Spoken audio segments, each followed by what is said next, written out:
How do you learn to speak English? In this video, we'll discuss 3 methods for learning to speak English that really work. But before we do, we first need to talk about how humans learn. This is important because if you have some basic understanding of how we learn, you'll be able to distinguish good learning methods from bad ones.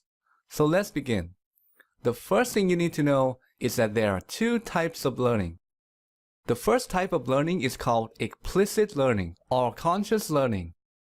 This is the type of learning where the learner knows that he's learning something and also what is being learned.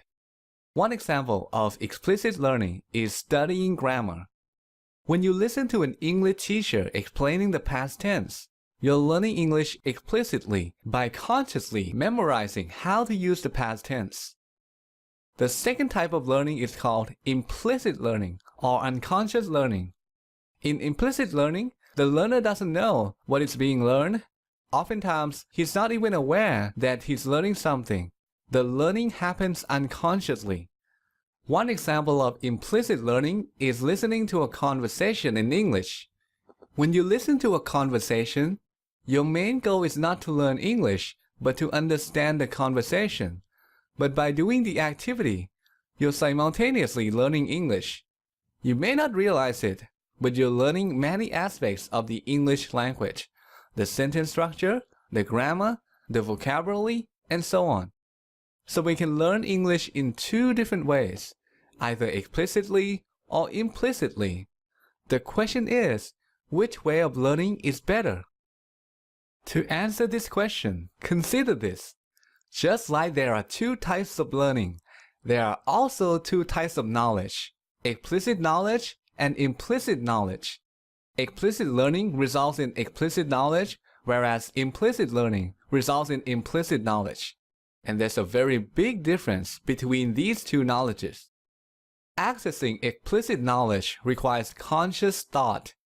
You have to think about the knowledge in order to use it. This means that if you want to speak English properly, you have to think about English. You have to think about whether to use the past tense or something else. You have to think about how to form a sentence properly. But that's impossible because when you speak, there's no time to think about any of that. In contrast, accessing implicit knowledge doesn't require conscious thought. You don't have to think about the knowledge in order to use it. Think about how you speak your first language. It's pretty effortless, isn't it? You can speak properly without having to think about any grammar rule.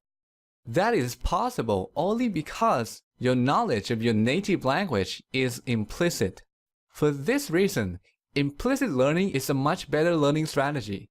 When you don't have to think about English, it frees up your mind so you can fully concentrate on expressing your thoughts and ideas. Unfortunately, many English students like to learn English in an explicit manner. Some of them spend time on YouTube watching videos about grammar. What they don't realize is that the knowledge they gain from the activity is explicit knowledge, which is almost useless when it comes to speaking. So let me share with you 3 methods for learning to speak English that really work. I'll give you an overview of them as well as their advantages and disadvantages. And at the end of this video, there'll be a link to a free resource where you can study each of these methods in detail.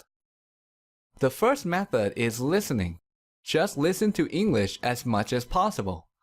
An advantage of this method is that it's easy to do. You can do it while stuck in traffic, while exercising, while waiting in line, and so on. But the main drawback of this method is that it's too passive. Listening alone is not enough. You have to combine listening with some sort of speaking practice. And that brings us to the next method, which is to use English speaking courses that teach English implicitly.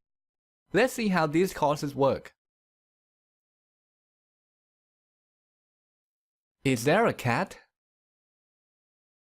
No, there is not cat.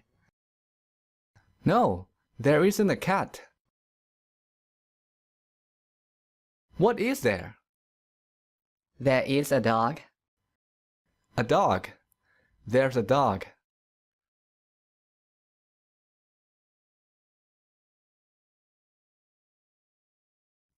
Does Lisa own the dog?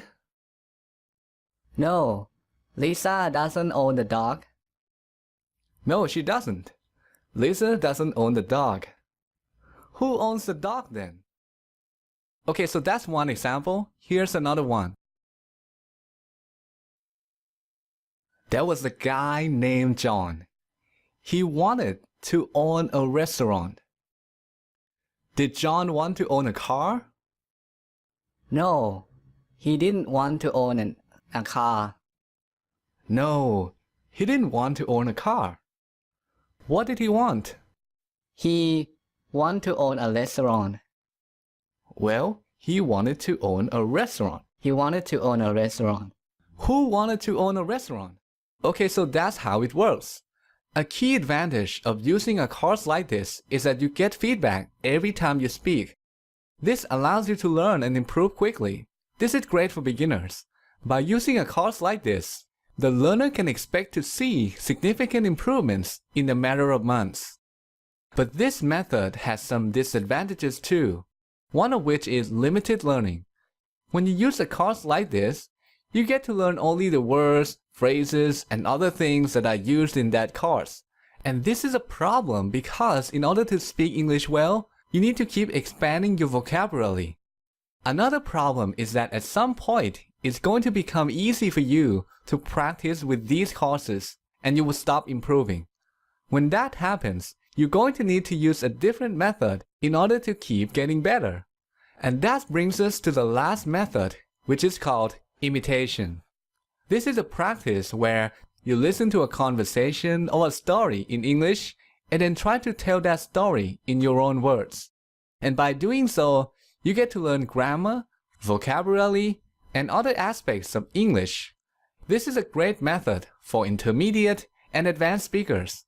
A key advantage of this method is that there are virtually no limits to how much you can learn. The more you practice, the more you learn, and the larger your vocabulary. But the main problem with this method is that it can be difficult for beginners. If right now you can speak English just a little bit, you may not be able to practice imitation effectively. If that's the case, you might want to start with 1 or 2 speaking courses before you start using this method.